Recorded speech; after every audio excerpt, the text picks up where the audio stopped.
कौन ब्रह्मा का पिता है, कौन विष्णु की मां, शंकर का दादा कौन है, हमको दे बता। ये जानने के लिए कृपया सुनिए जगत गुरु तत्वदर्शी संत रामपाल जी महाराज के अमृत वचन सर्व पवित्र धर्मों के पवित्र शास्त्रों के आधार पर।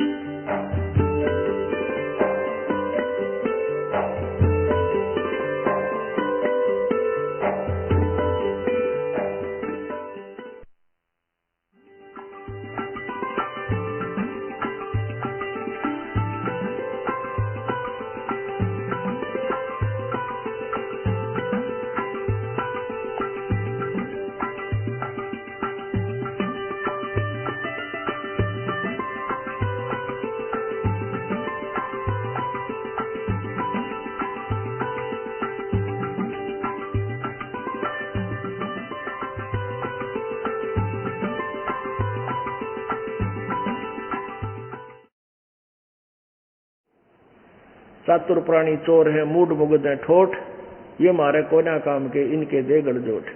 तो वो हम ठोठ थे, रह गए आड़े, नहीं पार हुए, पर दयालु थे, इसमें भी हमारा भला कर गए कि हमें कुछ जन्म अभी तक मनुष्य के मिल गए। दो प्रकार से मानव शरीर प्राप्त होता है, स्त्री या पुरुष का। एक तो ऐसे होता है जो टर्न वाइज, एक तो टर्न वाइज होता है कि 84 लाख प्रकार के प्राणियों के शरीर में अपने कर्माधार पर कष्ट भोग कर फिर उन प्राणियों से आकर मनुष्य शरीर एक टर्न वाइज या नंबर वाइज मिलता है। वो विधान है प्रभु का, उस विधान अनुसार। और दूसरा मनुष्य जन्म मिलता है पिछले जन्म भक्ति के आधार से। तो जिन पुण्यात्माओं को मनुष्य शरीर भक्ति के आधार से प्राप्त है, वो भक्ति करे बिना रह नहीं सकते। उन्होंने मार्ग कुछ भी मिला हुआ है, चाहे गलत है चाहे कैसा भी है, वो अवश्य भक्ति कर रहे हैं, साधना कर रहे हैं, वो रुक नहीं सकते, उनके स्वभाव में समावेश है। और जो कहने से भी नहीं मानते, कति अनाड़ी हैं, वह मनुष्य जूनी से नहीं आए हैं, वो कोई पशु जूनी से, कोई पक्षी जूनी से, कोई वृक्ष जड़ जूनी से आए हुए प्राणी हैं। तो आप जो तुरंत भगवान की महिमा से परिचित हो रहे हो, ग्रहण कर रहे हो, आ रहे हो, या कहीं दूसरे संतों को पूर्ण संत मान के वहां चिपकी बोली आत्मा, ये सारी कबीर परमात्मा की कभी ना कभी उस परमेश्वर की शरण में रहे हुए हैं। तो इस कारण से आपको चार्ज करके परमात्मा 64 लाख को केवीए भक्ति युग तक और डले डोलेंगे, मनुष्य जीवन मिलता रहेगा। फिर हम आएंगे, या ये दास भेज दिया तो ये जल्दी समझ जाएंगे, और ये मनुष्य जीवन से निकली हुई प्राणी तुरंत मान जाएंगे मेरी बात को। अपने बच्चों को मांझ धो के साफ करके सतलोक ले चलूंगा। परमात्मा समय समय पर आते रहते हैं, और उनका उद्देश्य ये होता है कि मैं यथार्थ ज्ञान बताऊं और इनकी बैटरी चार्ज कर जाऊं, इनको रिचार्ज कर दूं, ये फिर भक्ति चाहते रहे। अब सतयुग से लेकर आज तक आपकी बैटरी ही चार्ज हुई, आप पार नहीं हुए। अब आपको बैटरी आपकी कंप्लीट कर देगा परमात्मा, और साथ में जब बैटरी फुल चार्ज हो जाती है तो उठा ले जाता है काम लेने के लिए। तो ऐसे आपको सतलोक ले चलेगा जब आपकी पूरा भक्ति हो जाएगी।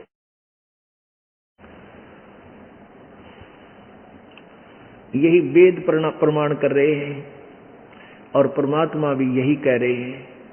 चारों युग में संत पुकारे, कूक कहा हम हेल रे, हीरे माणक मोती वर्ष ये जग चुगता ढेल रे।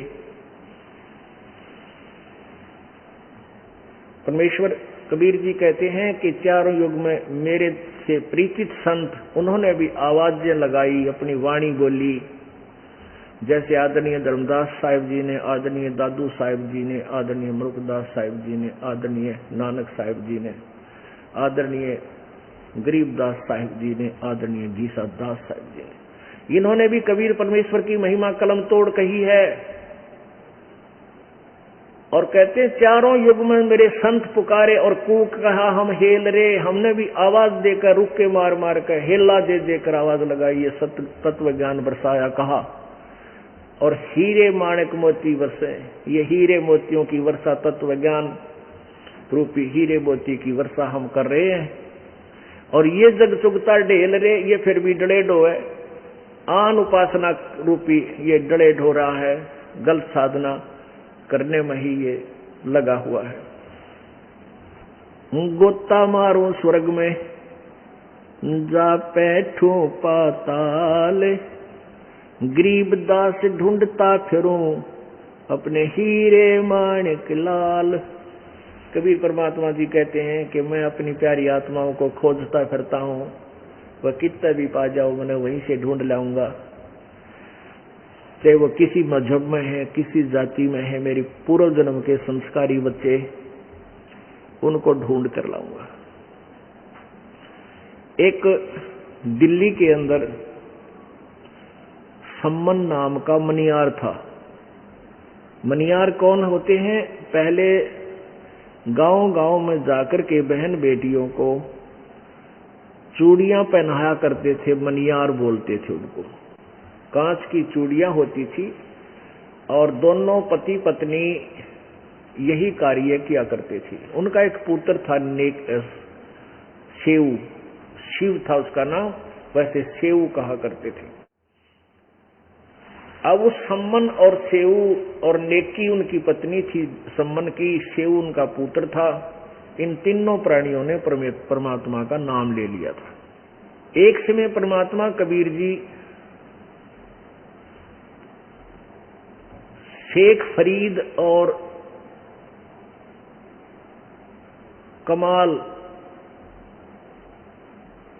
कमाल जी को साथ लेकर के और सम्मन के घर पहुंच गए।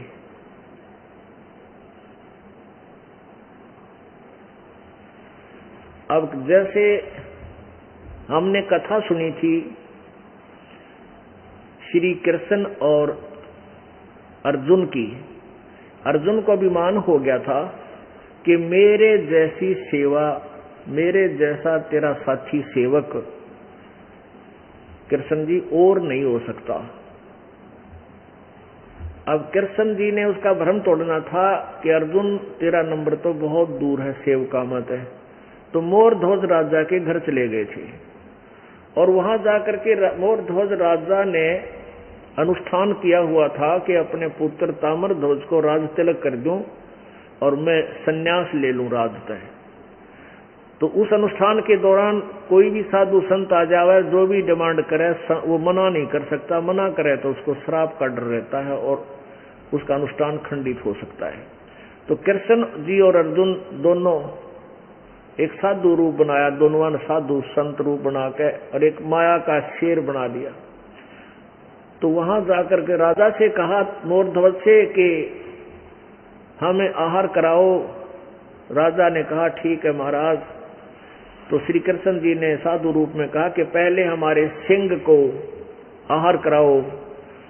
जो आज्ञा महाराज कि और सुन ले, ये शेर मांस खाता है। अब जो आज्ञा महाराज और सुन ले, ये मनुष्य का मांस खाता है, पशु पक्षी का नहीं। तो उसने कहा जो आज्ञा आप आज्ञा, आदेश तो वही होगा। और सुन, ये किसी अन्य पल्लेदार का मांस नहीं खाएगा, कदे को पल्लेदार पकड़ लिया और मार दो, तुम्हारे तीनों प्राणियों में से एक का मांस खाएगा। तो कहने लगा जो आज्ञा महाराज। अब ज्यादा ना विस्तार करके कहते हैं कि उस लड़के कहा कि तुम दोनों अपने पुत्र इस ताम्रध्वज को चीर के मेरे शेर के सामने डाल दो। ऐसा ही कर दिया गया और श्री कृष्ण जी ने फिर उसे जीवित भी कर दिया। अब ये लीला हम बार बार सुना करते थे, जिस आधार से हमने श्री कृष्ण जी को भगवान मान लिया। इसके पैरेलल लीला मालिक की आपको सुनाता है दास। तो अर्जुन को ये, अर्जुन का कालजा धड़क धड़क करे और कृष्ण जी बोले, देख ले भाई, तू कहता मैं सेवक हूं, सेवका के घर तक बहुत दूर है भाई। इसी प्रकार कमाल एक लड़का 13 साल की आयु का मृत्यु को प्राप्त हो गया था। उनके कबीले वालों ने, उनके परिवार वालों ने उसको जल प्रवाह कर दिया था। कुछ कबीले ऐसे हैं जो ना जलाते हैं ना जमीन में गाड़ते हैं, वो जल प्रवाह कर देते हैं शव को, अपनी परंपरा से सारे इकट्ठे होकर एक फूस का एक बंडल सा बनाते हैं जो फ्लोटिंग होता है, तैरता है, उसके ऊपर उस लाश को, शव को रख देते हैं और उसको कपड़ा डाल के उसके जल प्रवाह कर देते हैं। तो वो जल प्रवाह किया हुआ लड़का बहता हुआ दरिया में आ रहा था। सिकंदर लोदी दिल्ली के सम्राट का एक शेख तकी नाम का पीर था, गुरु, उसकी फड़क निकालने के लिए, उसका भ्रम निवारण करने के लिए, उसके जिद को पूरा करने के लिए परमात्मा ने उस मृत बालक को जीवित किया था। और सबने कहा था, कमाल कर दिया कबीर जी, कमाल कर दिया। उसका नाम कमाल रख लिया था, अपने साथ बालक के रूप में रखा था। वो शेष हो गया और कमाल को ये भ्रम हो गया, बीच बीच में संगत में कहने लग गया था कि मेरे जैसी सेवा गुरु जी की कोई नहीं कर सकता। परमात्मा अंतर्यामी थे, उनने भी उस कमाल की फड़क निकालनी थी। एक बेटा, सेवकों के घर बहुत दूर है सेवा करने वाले, ये दिखाने के लिए वो शेख फरीद जो कुएं में 12 वर्ष तक उल्टा लटका था और परमात्मा ने उसके भ्रम निवारण किया था। बोले आदमी कुएं में उल्टा लटक रहा है, अन्यों का भगवान में देखूंगा, और कह रहा है भगवान निराकार है, फिर देखेगा क्या। इसी बात से उस शेख फरीद का सारा भ्रम निवारण हो गया था। अरे तेरा गजब भैया, सचमुच हम कर के रहे हैं, कह क्या रहे हैं। तो वो शेख फरीद भी परमात्मा के साथ रहे शिष्य बनकर, और कमाल भी शिष्य बनकर और पुत्र रूप में। उन दोनों को साथ लेकर सम्मन नामक मनियार अपने शिष्य के घर पहुंच गए। और कुछ समय पहले वो परिवार के जन यही प्रार्थना हो रही थी कि भगवान कदे हमारे घर पर भी आ जाएंगे हमारे गुरुजी। वो सेव कह रहा था रह के, हमारे गुरुजी अपने घर आ जाए तो आनंद हो जा। परमात्मा अंतर्यामी होते हैं, उनकी वह तमन्ना पूरी करनी थी, वह प्रकट हो गए, पहुंच गए हमने लेकर।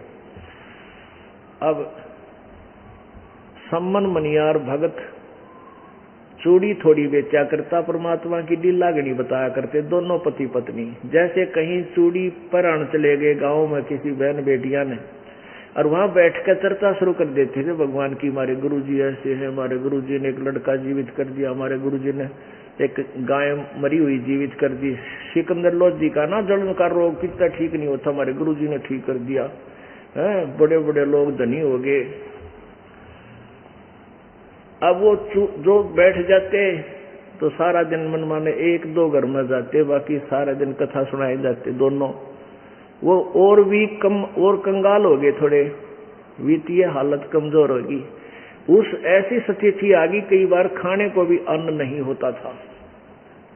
परमात्मा पहुंचे दोनों भक्तों को लेकर के। अपने सम्मन ने कहा अपनी पत्नी नेकी से कि सदगुरुओं के लिए भोजन तैयार करो। दोपहर बाद का समय था, 4-5 बजे का, 6 बजे का, गर्मियों के दिन थे। अब वो नेकी बोली, घर में एक भी दाना कोई ना, आज तो आटा भी नहीं है। सम्मन कहने लगा, जाओ मांग लिया किसी पड़ोसन से, किसी पड़ोसी अड़ोसी से मांग लाओ गुआंडी से।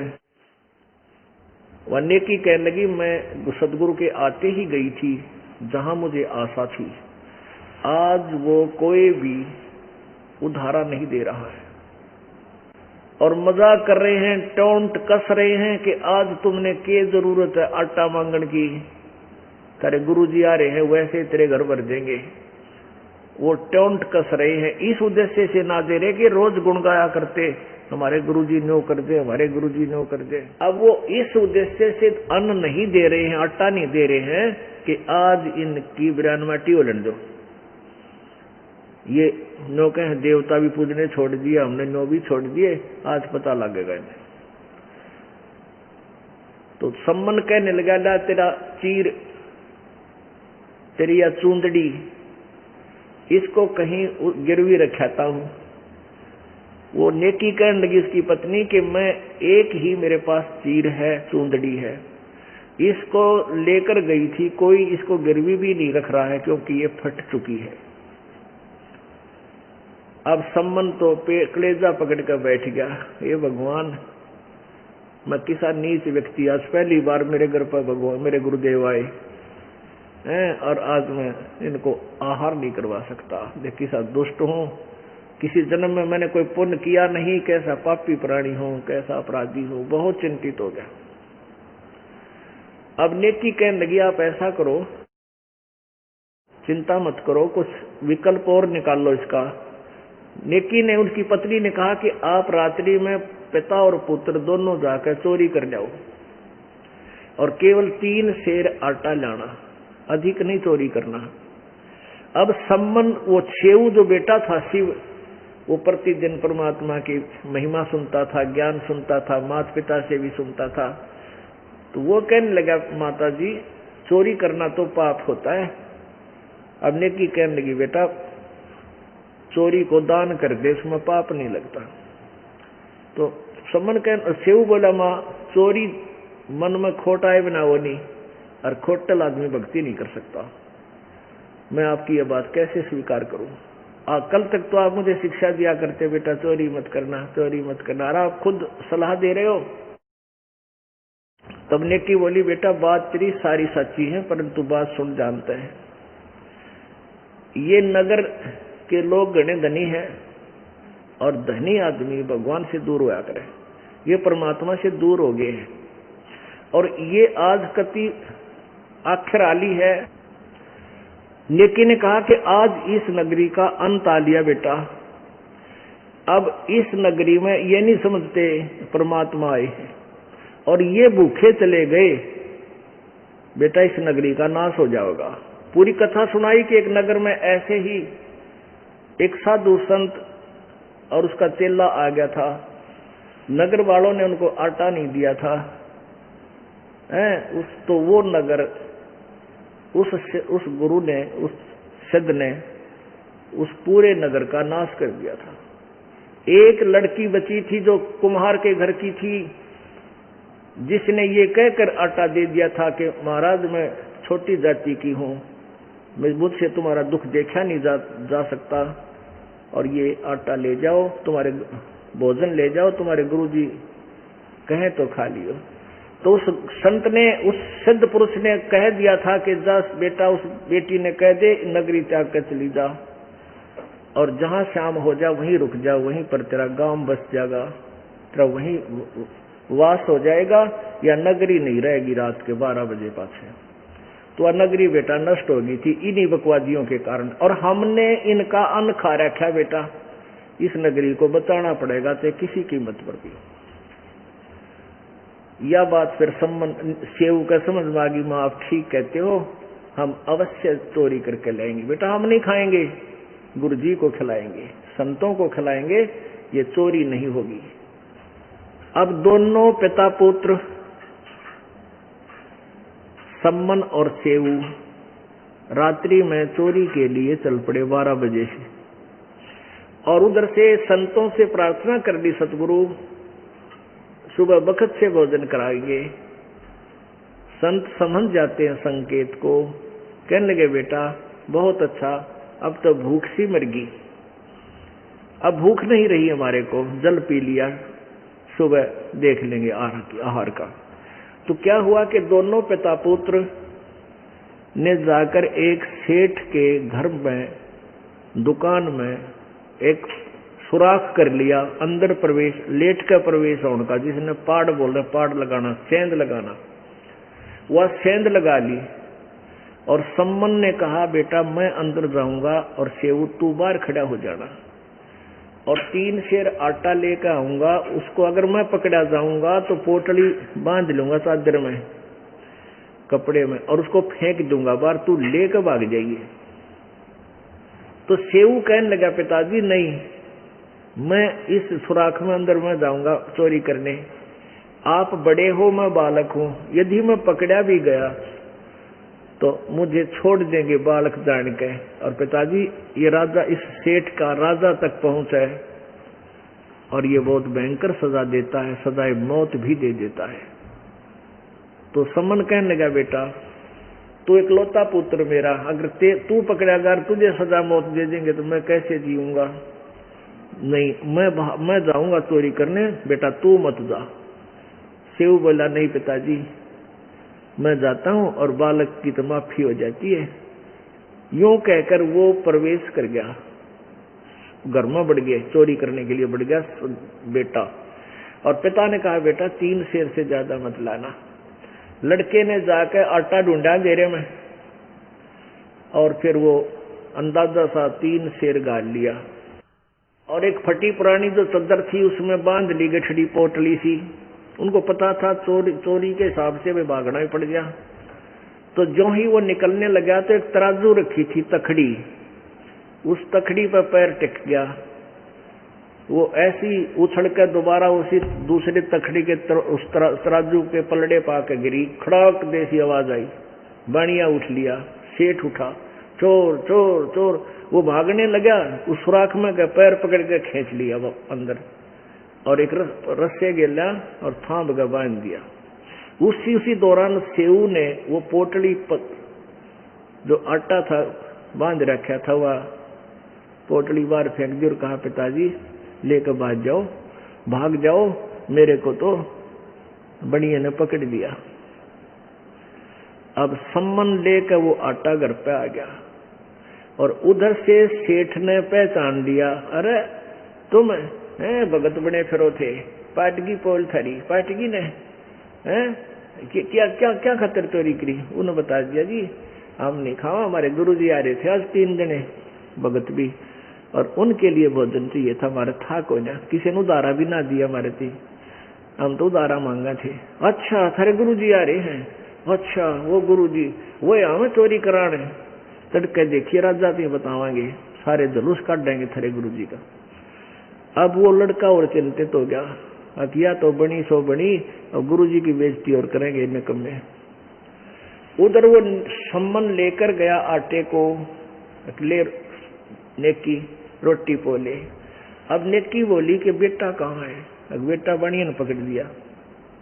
अब वही धारणा उसके मन में गई, पुण्यात्मा उसकी पत्नी नेकी कह कि तो बात बिगड़ेगी, लड़के ने पहचानेंगे और पहचान कहिए फिर नो कहेंगे ये आ रहे चोरी करवाने, ये गुरुजी चोरी करवाने आते, ने पहले चोरी नहीं करी कभी भी, ये तो गुरुजी को अपने भगवान को ये दुखी करेंगे, सजा दिवाएंगे हैं।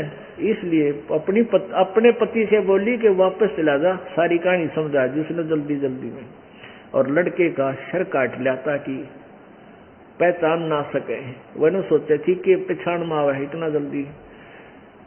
और दूसरा ये उद्देश्य था कि छोरे का सिर कट गया तो लाला जी घर रखे नहीं, फिर उसको लाश में उसका मर्डर सर लग गए, वो की तौर पटकेगा, उसने फिर ठा लावांगे शेष बचे हुए शरीर को।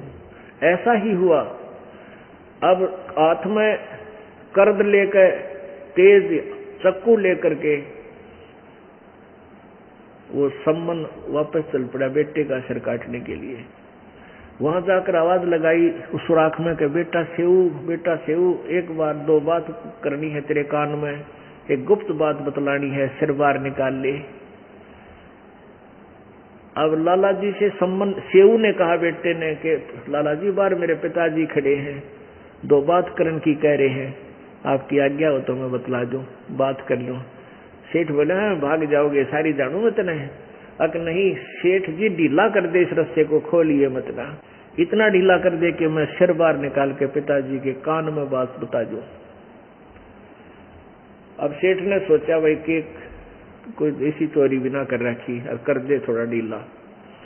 रस्सा इतना ढीला कर दिया कि सेऊ ने सिर काट लिया द्वार से बाहर गली में। अब बाप था हाथ पाछे का पाछा रह गया, सिर कटा नहीं बेटे का, क्योंकि ममता बहुत बुरी हो है।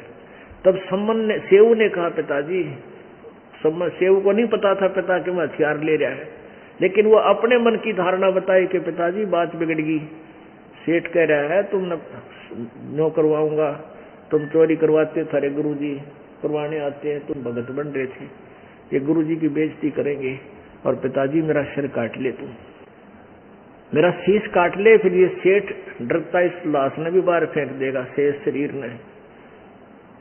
अब लड़के और कहा जब तू मेरा बाप है वास्तविक में तो आज मुझे परिणाम मिल, मुझे पहचान हो जाएगी, नहीं तो तू मेरा बाप नहीं है। इतनी बात बेटे के मुंह तो सुन दे, करंट सा आया संबंध में और उसने तुरंत लड़के का सिर काट लिया और वो लेकर हाथ में वो पकड़ कर वो सिर और लपेट के एक बोरी में घर ले आया। घर ला करके अलमारी में रख दिया एक ताक में। और नेकी तो बोला तू रोटी बना, नेकी बोली तू फिर उल्टा जा। वो लाला जी घर नहीं रखा उस लाश को, वो बाहर की तरफ पटक्का होगा दूर जंगल में, और पीछे पीछे जाकर वह लाश उठा ला, उस सर शरीर धड़ उठा ला बच्चे का। वो समन फेर गया, लाला जी ने चौड़े भीड़ी धरती होगी, बात बिगड़ गई, तू मर गया। उसने पकड़ा उसका गड़ शरीर का को कुड़ता और पकड़ के घसीट ले गया, उसने पजावे में गिरा। पजावा एक मैदानी भट्ठे होते थे पुराने समय में, ये कुम्हार लोग लगाया करते थे, पजावा ईंटें पकाते थे, मटके भी पकाते थे, उसमें ऐसे खंडर से होते उनमें पटका जाके। तो सम्मन ने देखा और उसने क्या किया, इतने दौरान में अपना जो सुराख बनाया था दीवार में वो वापस ईंट लाके और मिट्टी गारा थे लीप कर रेत रात मार के ऐसा कर दिया, पाड़ लग गया को नहीं, वो सुराख ना हुआ। लेकिन वो पैरों की जो लकीर थी, घिसट थी, निशान थे, वो दूर की दूर घिसरता हुआ जा रहा था। उनको देखते हुए देखता देखता सम्मन वहां पहुंच गया जहां बेटे का धड़ पड़ा था। उसको उठा के कंधे लाकर घर लिया। उन आत्माओं लड़का मरा पड़ा है, कटा पड़ा है, अपने हाथ से काट रखा है, माँ रोटी बना रही है। और नो बोला सम्मन लेकी बोली अगर रोइए मत ना, जब गुरुजिया ने पता लग गया ना रोटी नहीं खाओगे, इन कल के भूखे खाना खा लेने दियो जो बात कराएंगे। अब रोटी तैयार होगी और सम्मन ने वो तीन बर्तनों में डाल दिया। दोने होते मिट्टी के कसूरे का करते हमारे का ना, कुम्हार के लिया करते ब्याह शादियों में पहले। आजकल तो ये पत्तल तालपड़ी दूसरे टाइप के बन गए, प्लास्टिक से के कप हो गए। पहले मिट्टी के हुआ करते कसूरे, कप टाइप चौड़े चौड़े से बगैर डंडी के, तो उनको दोना बोलते हैं सिंपल भाषा में।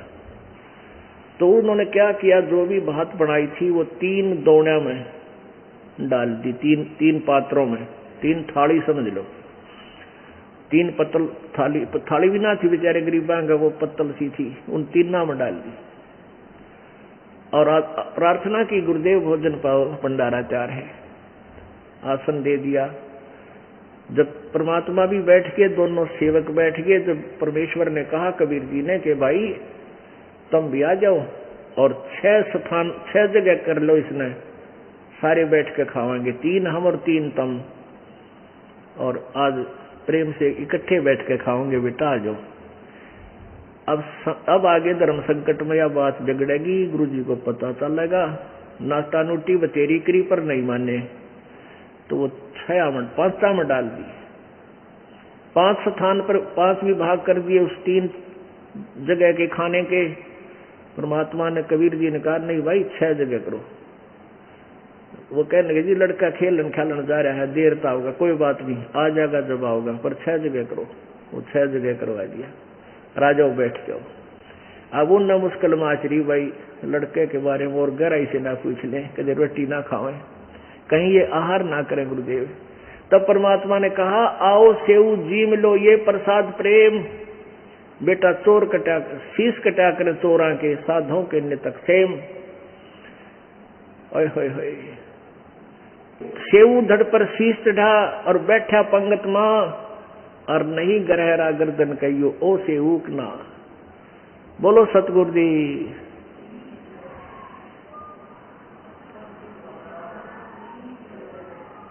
परमेश्वर कबीर जी के इतना कहते ही ता अलमारी में तो सर रखा था, नीचे बोरी में धड़ पड़ा था, छुपा रखा था, फटी पुरानी बोरी में डाल रखा था। वहां से निकलकर ऑटोमेटिकली उस धड़ के ऊपर शीश अपने आप जुड़ के प्रभु कबीर जी की कृपा से, और वो लड़का उसी पंक्ति में आकर बैठ गया अपने माता पिता के पास। और माता पिता न्यू देखें गर्दन का इसका निशानी है, वो सेऊ है, कोई और है यू कितने निशानी भी को ना। और उठ के अंदर जाकर देख का यो मन बड़ा पापी विश्वास नहीं होने देता, वहां सब नहीं था। फिर यकीन हुआ तो वो ये बाढ़कर कितने निशान भी को नहीं। जब दोनों चरणों में पड़ गए, परमात्मा हम तो तुच्छ बुद्धि जीव हैं, आपको परेशान बहुत कर दिया। हक नहीं बेटा, आज तक तुम्हारा भी पक्का विश्वास ना था कि मैं कुछ थोड़ा बहुत लो लगता सा हूं भगवान, थारी भी फड़क निकल गई। और ये 2-3 और आ रहे थे मेरी गेला, एक आधा भगत ने क्या करता, मैं बड़ी सेवा करता हूँ, आशीर्वाद दे दिया बेटा, चिंता ना करे, संबंध तेरा टोटा नहीं रहेगा। उसी जीवन में 1 नंबर का सेठ दिल्ली का हो गया वो मनियार, उसी जीवन में मास्टर मालिक के आशीर्वाद से। जहां भी हाथ लाउड़े सोने की डली पावे, ओए होए परमात्मा, ऐसे मालिक ने मौज मचा दी। लेकिन अब फिर बेशक से वो अब यहां भी जड़ी गिरती है काल, देखो कितनी कुर्बानी की सम्मन ने, कोई कसर नहीं छोड़ी।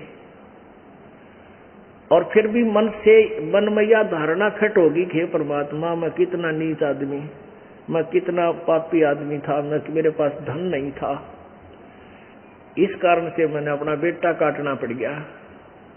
क्योंकि बेटे को काटते दिया बाद में कई दिन तक, हालांकि जीवित भी कर दिया दाता ने, लेकिन वो घटना भूल नहीं सका। और उसका कारण दारिद्र ही मानता रहा। तो परमात्मा ने आशीर्वाद दे दिया, बेटा तेरा दारिद्र नहीं रहेगा, टोटा नहीं रहेगा। फिर भी वो सेऊ, नेकी और सेऊ, वो माता और पुत्र वह तो हो गए पार उस जन्म में, लेकिन संबंध के मन में यह बात बैठी रही, वो पार नहीं हो सका। फिर उसका जन्म कहाँ हुआ? एक नौशेरवा नामक शहर में, और नौशेर खां नाम का वो राजा बना। उसके पास बहुत धन था और इतना कंजूस चवन्नी दान नहीं करे, 70-80 गंज परमात्मा ने आशीर्वाद पिछले किए हुए पुण्यों के आधार पर उसको इतना धन दे दिया। 80 गंज, 80 खजाने, एक खजाने में खरबों का वो होता है, सोना चांदी लाल हीरे मोती। तो उसकी एक ध्वजा टांग देते हैं ऊपर कि राजा एक खजाना है, एक गंज है। फिर उसके 80 ध्वजा फहरा रही थी, 80 खजानों की। परमात्मा गए उस नालायक के पास, तो फिर सर्प बन कर बैठ गया, माया जोड़े बैठा, दान करता नहीं, भक्ति करता नहीं। साधु जिंदा महात्मा का रूप बनाकर परमेश्वर गए और कहा, महाराज कुछ भक्ति करो, दान किया करो, धर्म तो धसके नहीं धसके तीनों लोक, खैर आए तुम्हें खैर है, कीजिए आत्मपोख। अब वो राजा कहने लगा, नौशेर खान कहने लगा, महाराज जी मैं तो बहुत गरीब राजा हूँ, दान धर्म करने मेरे पास कुछ को नहीं। राजा परमात्मा बोले, भाई ये तेरे 80 ध्वजा फहरा रही है, तेरी 80 खजाने हैं तेरे पास, सुना है मैंने। अक जी मैंने तो दुनिया बका रखी है, इनमें तक कोल्ले भर रखे मैंने। परमात्मा बोला, भाई तेरी नीत में कोल्ले हैं तो ये कोल्ले हो जाएंगे, दान नहीं करना चाहता तो कोयले ही हो जाएं। तथास्तु न्यू कह के चाल पड़े। अब राजा को डर लगा कि न्यू क्या करे, भाई संत की वाणी पार हो जाया करे, देखते लोग खोद गए। वो खुलवा के देखे तो सारे कोयले हो गए, हीरे मोती द्वारा सोना नहीं रहा। दूसरा देखा, तीसरा देखा, तो हरे से हो गए। वो तो चक्कर आ गया, उसमें मर गया। भाई सैनिकों से को भेजा, भाई मंत्रियों जाइयो महात्मा की से उसने प्रार्थना करो और मुझे भी ले चलो, वापस लावांगे बुला के। अब परमात्मा ने जाना कहाँ था, वो जाके थोड़ी सी दूरी पे और बैठ गए वहां एक पीपल के नीचे। वो मंत्री गए, महाराज जी माफ कर दो, हमारे राजा से गलती होगी। बोला भाई राजा आवे जब बात बने। फिर बात वो गए दौड़े दौड़े, जी आपको बुलावे हैं महाराज जी। अगर चल नंगे पैरों बाज लिया हो नो। बोला भाई राजा से कहा परमात्मा ने, ये तो कोल्ले हो गए, इनको ना हो ठीक है ना जी, दया कर दो गिरी। परमात्मा बोले इनमें कितना बांट देगा तू? अगर जो तुम कहोगे उतना दान कर दूंगा। तो अपनी इसको ना अधिकतर दान कर दे, यानी 80% दान कर देना, एक राख लेना तो उसमें से गणा करे थे। अच्छा जी। अब परमात्मा ने कहा तू पहले नाम ले और सच्ची साधना कर बेटा। उपदेश दिया और फिर दान के लिए प्रेरित किया। वो तो वचनबद्ध करके उसने वो 60-70 जो थे 50-60 खजाने भंडारे करवा के बैठ यानी दान कर दिए। अब जब दान कर दिया, यो मेरा बड़ा बदमाश है, कहते वो दान दून कर दिया तो फिर उसके मन में आया रे मैं अच्छा पागल हूँ। एक बाबा जी के कहने सारे दान कर दिया है, ये सारा धन रखता तो अच्छा न्यू करता है, घोड़े खरीदता, फलाना करता, अच्छे महल बनाता। इतना सोचते सोचते उसकी मृत्यु होगी। अब मृत्यु होगी, किया हुआ दान उसको फिर मिला। वो बलख इराक के अंदर एक बलख नाम का शहर है। उस बलख नाम के शहर में वही आत्मा सम्मन वाली फिर राजा बनी और इतना धनी हो गया वो, 18 करोड़ तक उसके घोड़े। गांव में एक घोड़ा होता ना किसी के पास, क्योंकि पहले ये एम्बेसडर कार घोड़े थे। जिसके पास भी एक घोड़ा होता गांव में न चौधरी माना जाता, पैसे वाला भाई, उनका घोड़ा बन जाए एक घोड़े से। और उसका 18 करोड़ घोड़े। बताओ शर फिर जाए इंसान का जितनी माया हो जी नरी बकवास। शर्मा मारेगा 18 करोड़ घोड़े का की करे वो, पर चौधर दिखानी बकवाद करनी। क्योंकि संतों के बिना इस मन की वृत्ति चेंज नहीं हो सकती, संत पूर्ण संत बिना। और ये अच्छे काम करे नहीं सकता। और कई हजार ब्याह करवा लिए उस कर्महीन ने, यानी बदमाशी करते थे उसमें राजा लोग। कोई भी सुंदर लड़की दिखी उसे उठा लाए, को बोलनिया था कोई ना, ऐसे बकवादे किया करते थे।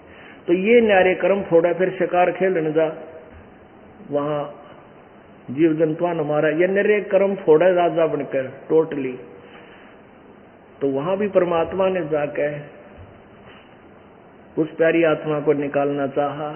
कहते हैं जो जन मेरी शरण है ताका हूं मैं दास, गेल गेल लाग्या फिरूं जब लग धरती आकाश। उसी दृष्टिकोण से परमात्मा एक दिन उस राजा के महल के छत पर पहुंच गए, एक रबहारी का रूप बनाकर, एक कारवान का रूप बनाकर।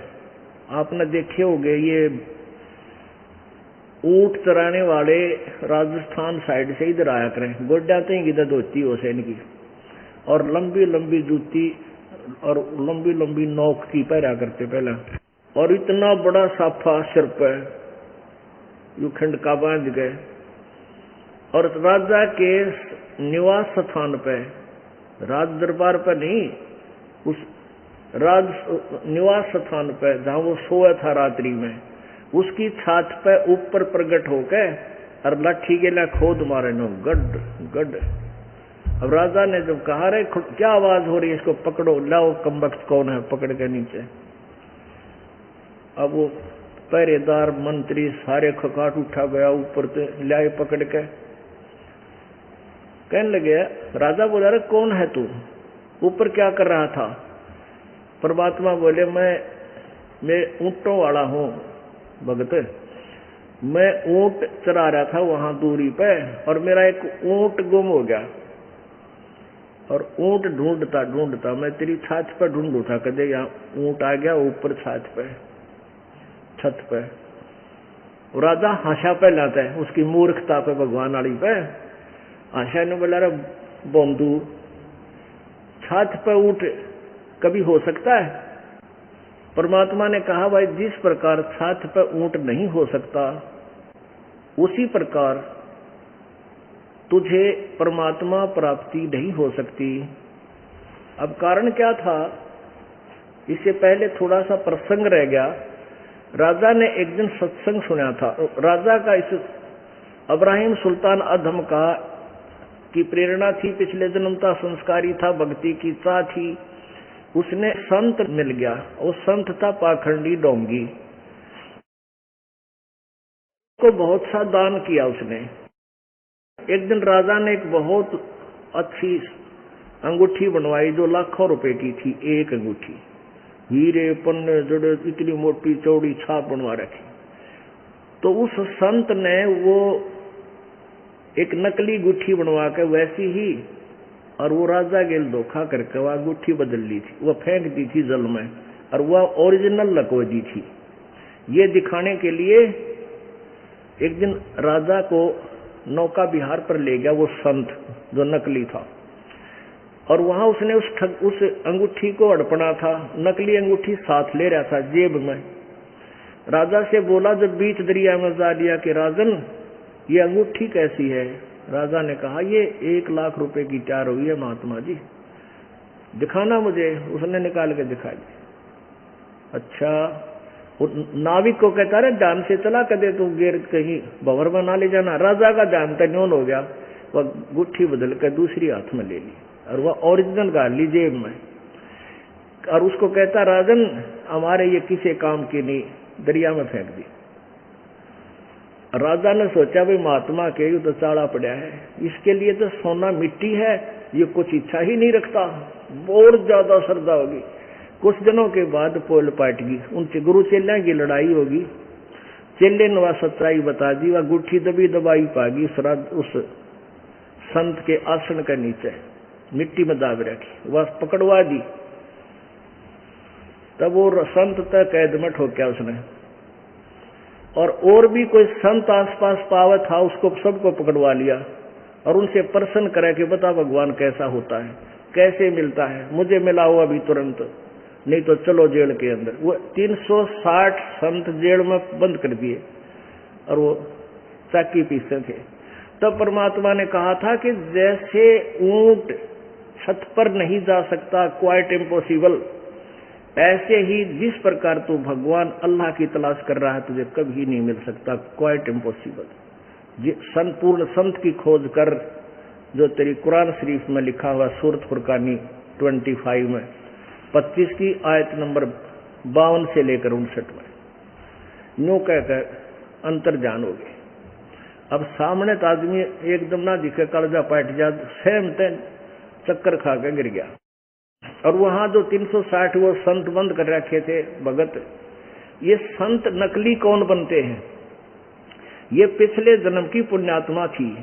ये चले थे भगवान पाने के लिए, भगवान का मार्ग किसी के पास मिला नहीं, ये फिर इसी ठगी ठागी करने लगे, शिष्य बनाने लगे, उन्हें भूखा भूखू का अपना धंधा चलाने लग जाते। वो अच्छी आत्मा ही सारी अब वो बिगाड़ रही थी कर्मों को। पहले तो उनका पीछा छुटवाया, क्यों तुम संत बने, फिर उन्हें कब न था तो पल्ले भी कुछ को ना, वो तो अंदर करवाए और फिर वहां बचाए मालिक न जाके। तो आप वहां पहुंच गए उस जेल में। उस जेल में जाकर उन सैनिकों से कहने लगे, भाई सैनिकों बात सुन लो, मेरी भी सजा कर दी थारे राजा ने। और वो सैनिक वो सिपाही बोले आ जाता है, ले पकड़े एक चक्की तू भी पीस। वो चक्की पीसने की सजा दिया करते, पहले आटा पिसवाया करते, अब सेना का आटा बन जाएगा, इनकी खाल उतर जाएगी।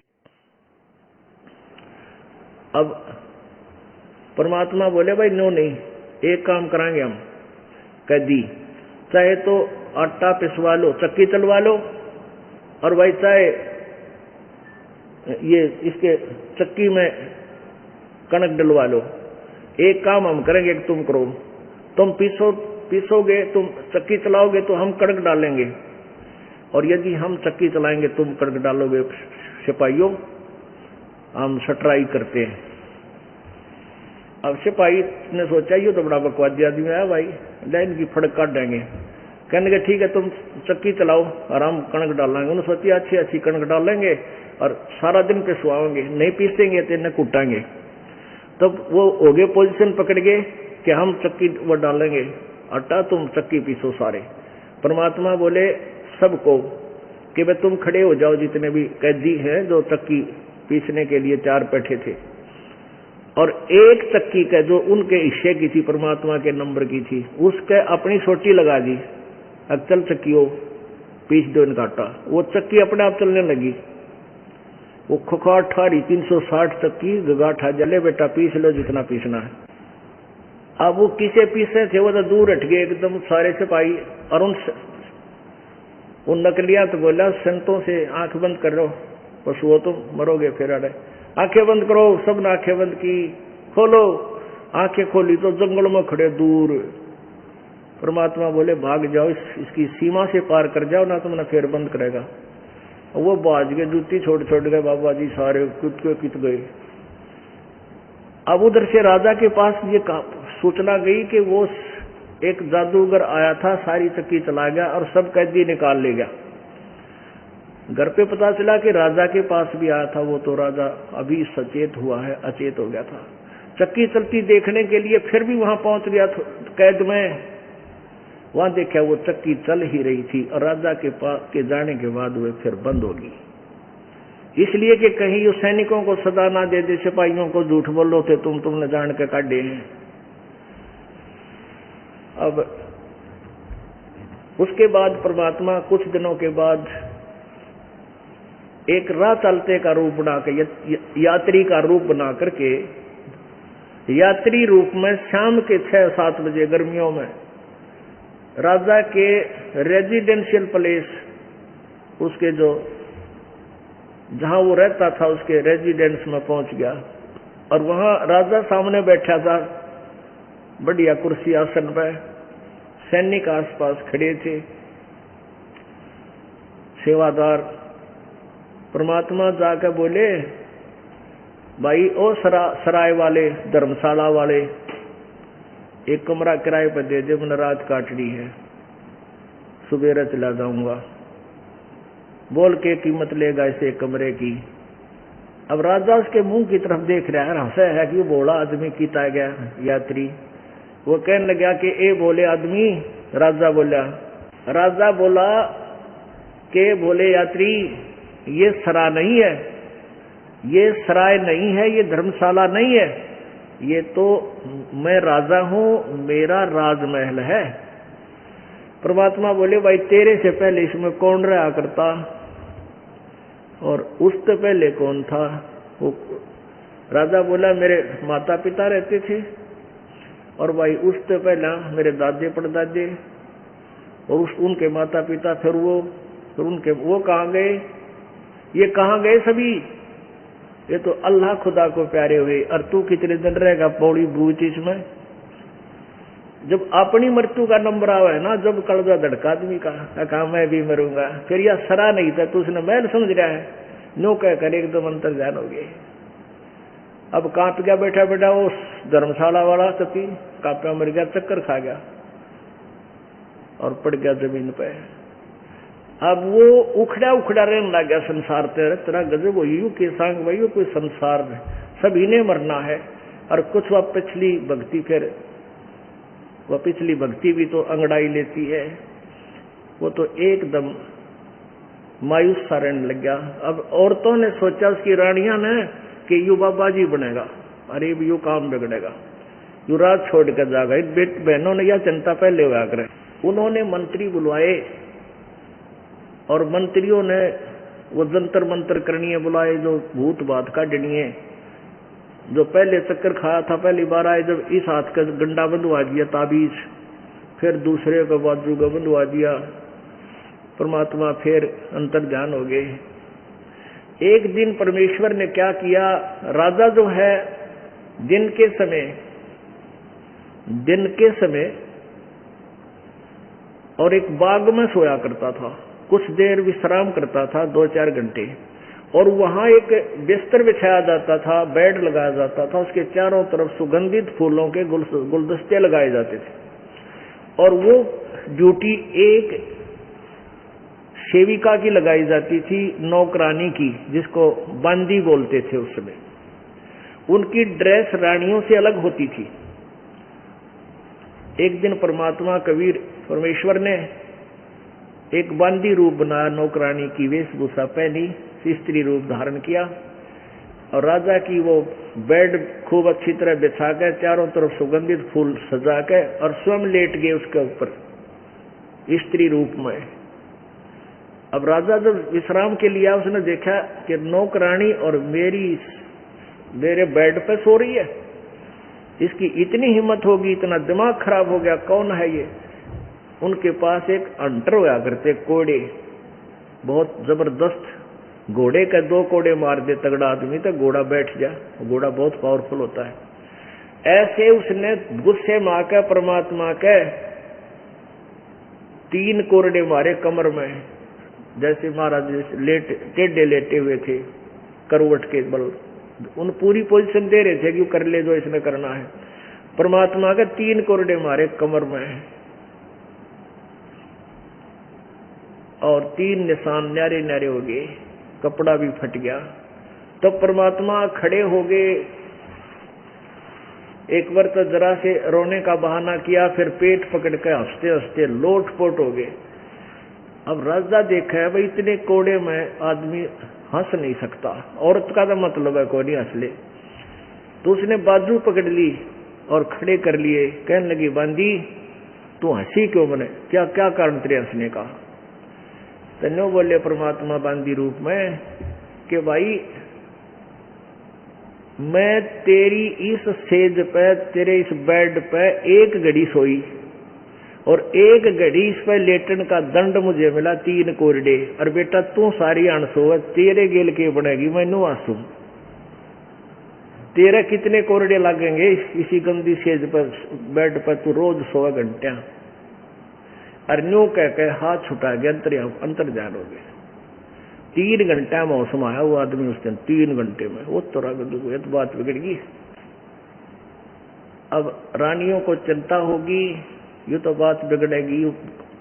राजकाज से कति मन हट गया, उदास रहने लग गया, मायूसी छाएगी। रानियों ने मंत्रियों से कहा कोई ऐसा कारण बनाओ इसका मन राजकाज न लगे, इसको जंगल में ले जाओ शिकार खिलाने के लिए। सब ने तैयारी कर ली, राजा भी बुला लिया, चल पड़ा। अब जाकर राजा ने 1 हफ्ते का वहां बना रखा था प्रोग्राम। राजा ने और सभी सैनिक और जो साथ में मंत्री गए थे अपने अपने घोड़े ले लिए शिकार खेलने के लिए, यानी जीव हिंसा करने के लिए, मर्ग मारने के लिए चल पड़े। 12 बज गए दिन के, कोई भी उनको पशु पक्षी नहीं मिला मारने के लिए। राजा अपनी जो है ना बेइज्जती समझता है, बगैर शिकार किए वापस आ जाता। इतने में परमेश्वर ने एक लीला की, एक मर्ग बने खुद ही, और वो मर्ग आता दिखाई दिया सामने, हिरण। राजा ने कहा भी ये हिरण अपने हाथों से निकलना नहीं चाहिए, और जिसके हाथ से निकल गया उसी से ले लूंगा, उसको सजा दे दूंगा। अब वो परमात्मा उस राजा के घोड़े के नीचे के निकल गया। राजा शर्मिंदा हो गया, उस सर पीछे घोड़ा ला दिया, बाकी पीछे रह गए। उसके पीछे घोड़ा दौड़ा दिया, बहुत दूर जाकर के 10-15 किलोमीटर की दूरी पर वो अंतर्ध्यान हो गया। अब घोड़ा भी प्यासा मरा और राजा के भी जाग आ गए, भूखा भी प्यासा भी। और यदि 10 मिनट उनको आहार और जल नहीं मिल रहा तो दोनों मर जाते, ऐसी स्थिति आ गई। तब आपत्ति में याद करे है, या अल्लाह, हे भगवान, अल्लाह अकबर, हे अल्लाह कबीर, हे बड़े भगवान मेरी रक्षा करो। और बड़ा भगवान उसका गेल गेल अंडर, वो बड़े भगवान ने ढूंढे, कबीर भगवान ने, अल्लाह कबीर ने। अब कहीं कहीं घोड़े के पैर टिके, राजा को चक्कर आने को हो गया भूख और प्यास से। आसपास कहीं जल के नाम नहीं। थोड़ी सी दूरी पर आए थे, आगे मालिक ने के रचना रच रखी, एक सुंदर तालाब बना रखा, अपनी सिद्धि शक्ति तो सतलोक ते ले रखे सारे साधुवाद, और सुंदर बगीची जिसमें फल फ्रूट खूब अच्छे लगे हुए, और एक जिंदा महात्मा का रूप बना कर एक झोपड़ी डाल के आप बैठ गए। उसमें 3 कुत्ते जो बढ़िया वाले कुत्ते होते हैं, जैसे एलिसेशन को लाग रहे इस तरह के बढ़िया, वो 3 कुत्ते बेलों का बांध रखे, चैन लोहे की बेल होया कर उनसे बांध रखे न्यारे न्यारे, और आप बैठे वहां और काजू किशमिश का हलवा बना रखा कड़ा, और वो डाल रखा उन कुत्तिया के साथ में, ऐसे 7-7 3 प्लेटा में डाल रखा, और जो ही कुत्ते खाना चाहे परमात्मा उनका बेल मारे, उन खान नहीं देर वो ट्या ट्या ट्या करें। ऐसे वो लीला कर रहे थे। पहले तो पानी पिया, घोड़े को पिया उसने पानी, राजा ने आप पिया, फिर कुछ फल फ्रूट खाए, फिर देखा बाबा जी बैठा है, महाराज बैठे हैं, वहां गया, सलाम वालेकुम करया, तो कहने लगे अब पेट भर गया, जान बच गई, बकवाद भागी। कहने लगा बाबा जी इन 3 कुत्ता का तू क्या करेगा, इनमें से 2 मुझे दे दे। परमात्मा बोले भाई ये नो ना दिया करता मैं, ये कुत्ते ऐसे वैसे नहीं है, ये वीआईपी डॉग है। वो बोला वीआईपी क्यों करे, कि ये जो राजा है ना बलक शहर का, इसका यो तो दादा है, यो पिता है, यो दादा, यो परदादा, और ये राजा थियाड़ा में इनके पास जाता था, बेटा भक्ति कर लो, ये मानने को नहीं है। अभी न काजू किशमिश के हलवा दिखाओ, खा के दिखाओ डांगरो, इन्हें न खान नहीं देता मैं, ऐसे मारता हूं उनको। और यह खाली बेल है ना, या खाली बेल, एक और खाली बेल रखी थी कुत्ते बांधने की। कहने लगे जो ये बलख बुखारे का राजा है ना, वो कुत्ता बनेगा, उसने इसको बांध के यहाँ पीटा करूंगा। अब उसका कलजा पाट गया, किसी कुत्ते ले था, चरना में गिर गया, कर तो वो दिखा है, 2-3 बार मिल लिया, चरना में गिर गया, पैर पकड़ दिए, माफी कर दो, मैं पापी हूं, अक्षमा कर दो। घनी देर रोता रहा, घंटा आध घंटे, चक्कर आ गया, फिर होश में आया, देखा वहां ना कोई कुत्ता है, ना संत है, ना कोई बाग बगीचा, ना पानी है, कलर में पड़ा कति रेत में, सूखे में, और पेट भर रहा, घोड़े के पैर गिले, सोपन भी नहीं कह सकता, वापस आ गया। फिर घर छोड़ के, ये लंबी कथा है, यहाँ समापन करता हूं। तो परमात्मा आगे जाकर उस प्यारी आत्मा को मिले और कहा बेटा तो मेरी आत्मा था, तेरे लिए मैंने ये सारे खाड़े करने पड़े इस नरक से निकालने के लिए। इस प्रकार वो परमात्मा कहता है जो जन मेरी शरण है ताका हूं मैं दास, और गेल गेल ला गया करूं जब लग धरती आकाश। बोलो सतगुरुदेव।